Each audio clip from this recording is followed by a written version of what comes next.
What's up YouTube, Dale here from Zephyr War Games, and today I am bringing you an update to Branded Despia. That's right, the deck that just keeps on giving. Not to mention there'll be another update at the end of the month when we get the brand new duality card, because that is absolutely insane for this deck. So, with all of that out of the way, please smash that like button, hit that notification bell, and subscribe so you don't miss out on any more updated content, whether it be more Branded Despia, whether it be more meta reports, you name it. So with all of that out of the way, I'm just going to dive headfirst into the profile. Much of it is pretty much the same, but then there are a couple of changes that I'll explain in depth as to why I've decided to make those changes.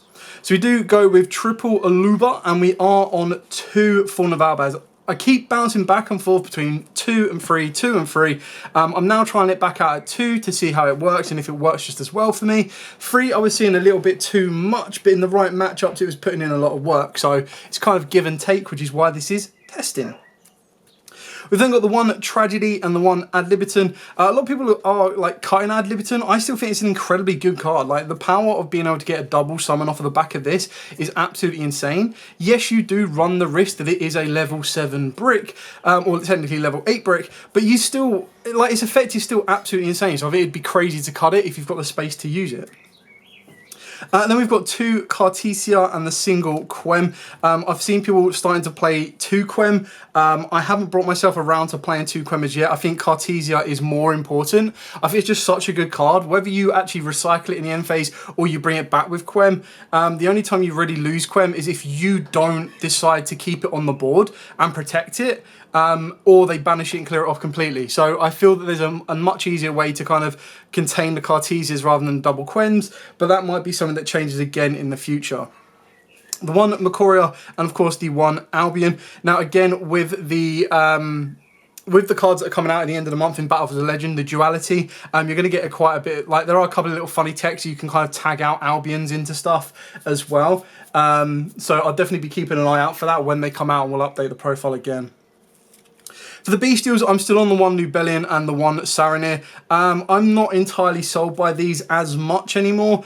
If the format kind of shifts a little bit where there's going to be a lot more lights and darks, maybe because of duality or something along those lines, then I might consider actually putting the Bestials in a little bit more. And in place of that, I'd probably cut down the Drolls depending on the format and the matchups. And if I was doing something like that, I'd definitely be looking at stuff like 2 to 3 Magnamoots, or 2 Magnamoots, 1 Druid Swarm, 1 Saranir, 1 Lubellion. So you can kind of chop and change as you see fit. The one Dark Magician, again, a lot of people were saying about cutting this because it's a high level monster. It's like, well, duh, that's part of Yu-Gi-Oh! But the reason you keep this in here is even if your opponent has a Rise Heart, you're still trying to play through. Like, they can't out a Dragoon. Like, Dragoon just gives them so many issues to deal with.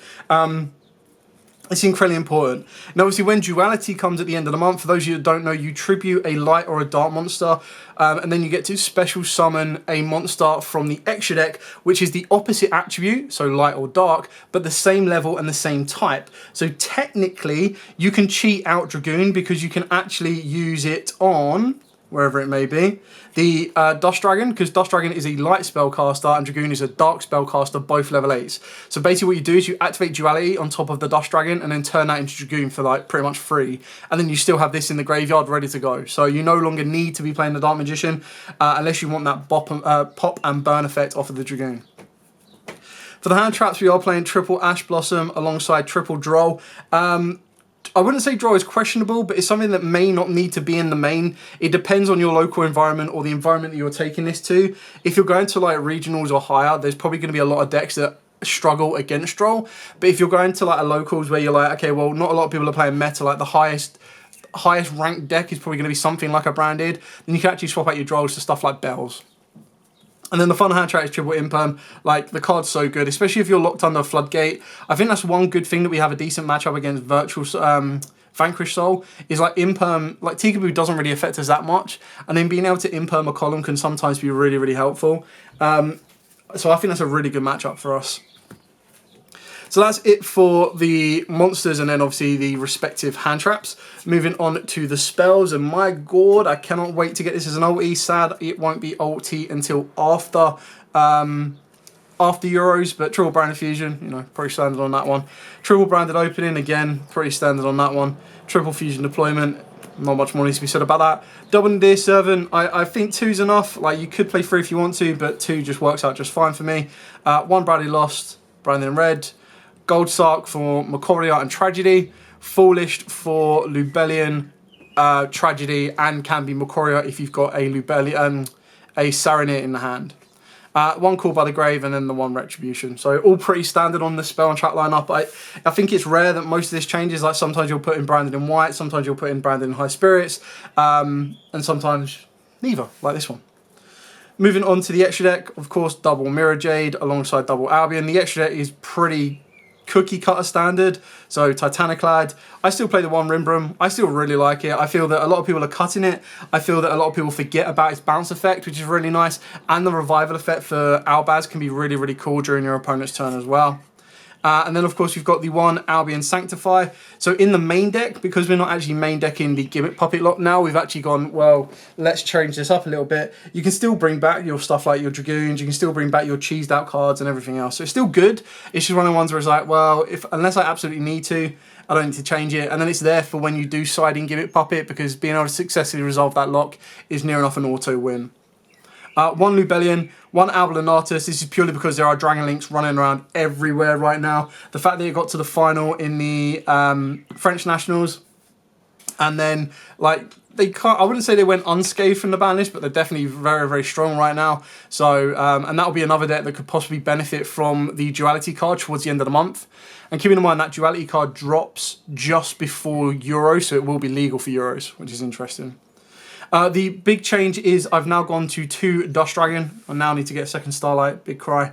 But this just does so much for the deck. And I think even more so when we do get the Duality card, playing 2 of these is insanely important. And then, of course, we've got the one Lulu Walif. I still play the one Quinteris. I am highly, highly, highly tempted to put back into the deck the Praskinian. And the reason it could also be quite funny to put the Praskinian back into the deck as well is I believe, if I remember correctly, it's like a level 11, which suits, which funnily enough suits the Duality card very well, because if your opponent gives you a Nibiru token, Nibiru's light, and then you can tag out the Despian to go into a... tag out the Nibiru token to go into the Despian, which is really funny. I'm just trying to find my copy of it. I bet it's in the deck box still. But yeah, the idea is that you can do something like that, which could be quite funny. And then the last 2 cards, of course, is Dragoon and Chimera. Not much more really needs to be said about those. Pretty standard on that.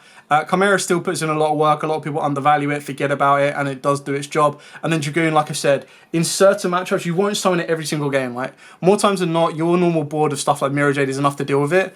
But in the right matchup, if you know your opponent, for example, Sky Striker, if you know you're against Sky Striker and you're like, right, well, they can't deal with Dragoon. You drop Dragoon on the board, they are going to struggle so much to out it, and then you can back up your board with everything else. You go into the grind game with something like Dragoon, especially in this build when you've got the Dark Magician, the pop and burn can be invaluable. So it's one of them ones where if you've got access to it, I think you'd be foolish not to be playing it. Even if you wanted to side it, but I still feel it's one of them ones that if you go second and your opponent goes, okay, cool, activate engage, especially with the, again, this is all taken into account post Battles of Legend, where I expect a lot of people where there'll be Sky Striker cards taken into Euros and everything like that will definitely be in attendance. So it's not something to kind of look away from and be like, nah, that won't get played. Because then I think you will get bit in the backside and you'll be like, I really wish I hadn't done that now. So yeah, I think you'd be foolish to sleep on it and foolish not to use it. I'm still trying to find the Praskinian, so... but yeah, I think the deck's still incredibly powerful, very, very important, and it's only going to get stronger. That's the best thing about this deck, is that it's got no signs of slowing down. Yes, Konami went, okay, we'll get rid of Expulsion, but like I said before, everyone's kind of expected that. Everyone's gone, okay, well, the deck can still play past Expulsion. We're not really, like, it's not end of the world kind of quality on that one. So, yeah. Really, really cool deck, very, very fun, very, very powerful, really enjoy it. It's definitely a contender for Euros.